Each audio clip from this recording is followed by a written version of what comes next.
লক্ষ্মীপুর সরকারি কলেজের অধ্যক্ষ প্রফেসর মোহাম্মদ মাহবুবুল করিম ও প্রধান সহকারী মোর্শেদ আলমের বিরুদ্ধে অনিয়মের অভিযোগ এনে তাদের অপসারণের দাবি জানিয়েছেন শিক্ষার্থী ও শিক্ষকরা। রবিবার 11 আগস্ট সকালে কলেজ প্রাঙ্গণে বিক্ষোভ ও মানববন্ধন করেন শিক্ষার্থীরা। এ সময় তাদের সাথে একাত্মতা পোষণ করেন শিক্ষকরাও। এ সময় তারা লক্ষ্মীপুর সরকারি কলেজের অধ্যক্ষের রাজনৈতিক লেজুরবৃত্তি, আর্থিক অনিয়ম, দুর্নীতি ও কলেজের সাধারণ শিক্ষার্থীদের ছাত্রলীগ কর্তৃক হেনস্থার প্রতিবাদে অধ্যক্ষের পদত্যাগ, ক্যাম্পাসে রাজনীতি নিষিদ্ধ এবং সকল শিক্ষার্থীদের নিশ্চিন্তে ক্লাস করার লক্ষ্যে 12 দফা দাবি উপস্থাপন করেন। শিক্ষার্থীরা বলেন, কলেজের অধ্যক্ষ নানান অনিয়ম ও দুর্নীতির সাথে জড়িত ছিল। কলেজে ছাত্রলীগের কর্তৃত্ব করার সুযোগ করে দিয়েছে। সাধারণ শিক্ষার্থীরা নানানভাবে হেনস্থার শিকার হলেও কোনো ব্যবস্থা নেওয়া হয়নি। তাই আমরা কলেজের অধ্যক্ষের পদত্যাগ সহ 12 দফা দিয়েছি। অচিরে আমাদের দাবি না মানলে আমরা আরও কঠোর কর্মসূচি হাতে নেব। শিক্ষকরা বলেন, বৈষম্যবিরোধী ছাত্র আন্দোলনের পরবর্তী সময়ে অধ্যক্ষ কলেজে আসছেন না। তার অনুপস্থিতিতে প্রশাসনিক কাজে বিশৃঙ্খলা দেখা দেয়। কলেজ খোলার প্রথম দিন থেকেই শিক্ষার্থীরা অধ্যক্ষের খোঁজ করতে আসেন।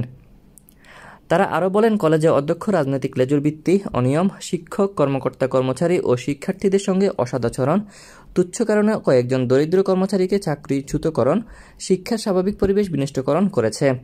আমরা তার অপসারণ ও আর্থিক অনিয়মের তদন্তের সাপেক্ষে ব্যবস্থা নেওয়ার দাবি জানাই।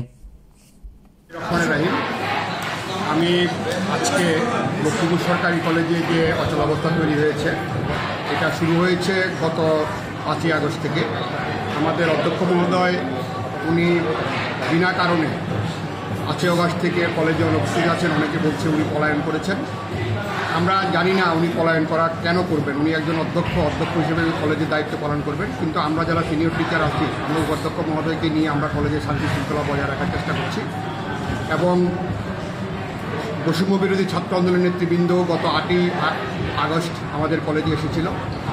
তারা বিভিন্ন দাবি দাওয়া উত্থাপন করেছে এবং অধ্যক্ষ মহোদয়ের অপসারণ চেয়েছে এবং তার সহযোগী হিসেবে আমাদের কলেজের যে প্রধান সহকারী আছে, প্রধান সহকারীর অপসারণ চেয়েছে।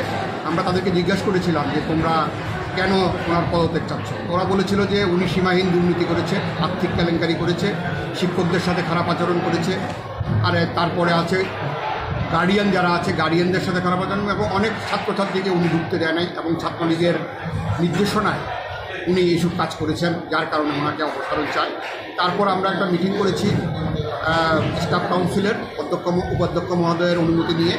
সেখানে শিক্ষকরা সর্বসম্মতিক্রমে আমরা এই কলেজের অধ্যক্ষ স্যার যেহেতু ওনার গ্রহণযোগ্যতা হারিয়েছেন এবং উনি পালিয়ে থেকে প্রমাণ করেছেন যে উনি দুর্নীতি করেছেন, সেই কারণে আমাদের শিক্ষক মণ্ডলী সর্বসম্মতির সিদ্ধান্ত নিয়েছে যে ওনার অধীনে ওনার চাকরি করবে না বা ওনার অপসারণ চায়। যেহেতু আমরা কোনো অভিভাবক না, আমরা এই ব্যাপারে কোনো সিদ্ধান্ত দিতে পারি না। আমরা শুধু আমাদের দাবিটা পেশ করেছি যাতে ভবিষ্যতে এমন একজন অধ্যক্ষ নিয়োগ দেওয়া হয় যিনি ছাত্রদের মনের কথা বুঝবেন এবং লক্ষ্মীপুর সরকারি কলেজকে একটা শ্রেষ্ঠ কলেজে পরিণত করবেন। সেই ধরনের যোগ্যতা সম্পূর্ণ একজন অধ্যক্ষ মহোদয় আমরা শিক্ষক মণ্ডলী আমরা চাচ্ছি এবং উপাধ্যক্ষ মহোদয় আমাদের সাথে একমত পোষণ করে আমরা রেজুলেশন করেছি। আমরা আশা করছি যে উনি যদি কলেজে না আসেন বা ওনাকে যদি সরকার অপসারণ করে তাহলে কলেজের সার্বিক পরিস্থিতি উন্নতি হবে এবং আমরা অস্বস্তি বোধ করব। সাধারণ ছাত্রছাত্রীদের সাথে আপনারা কি তার পদত্যাগ চাচ্ছেন নাকি? হ্যাঁ, আমরা অলরেডি 8 তারিখে সর্বসম্মত সিদ্ধান্ত নিয়েছি যে আমরা ওনার অধীনে চাকরি করতে চাই না বা ওনার অপসারণ চাই, তাতে কলেজের শান্তি শৃঙ্খলা ফিরে আসে এবং সীমাহীন দুর্নীতির কিছু কিছু বিষয় আমরা জানি যে উনি কোন কোন খাতে দুর্নীতি করেছেন।